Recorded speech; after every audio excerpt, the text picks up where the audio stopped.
সাবেক ভূমিমন্ত্রী শামসুর রহমান শরীফ ডিলুর ছেলে শিরহান শরীফ তমালকে অস্ত্র ও মাদকসহ গ্রেফতার করেছেন র্যাব। শুক্রবার ভোরে পাবনার ঈশ্বরদী থেকে তাকে গ্রেফতার করা হয়।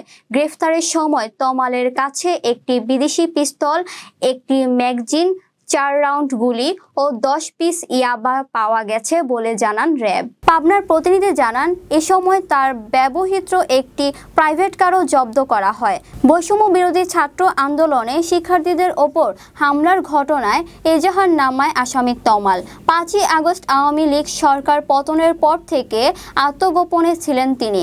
গ্রেফতারের বিষয়টি নিশ্চিত করেছেন র্যাব 12 সিপিসি 2 এর কোম্পানি কমান্ডার মেজর এহতেশামুল হক খান। তমাল ঈশ্বরদী উপজেলা যুবলীগের সভাপতি ছিলেন।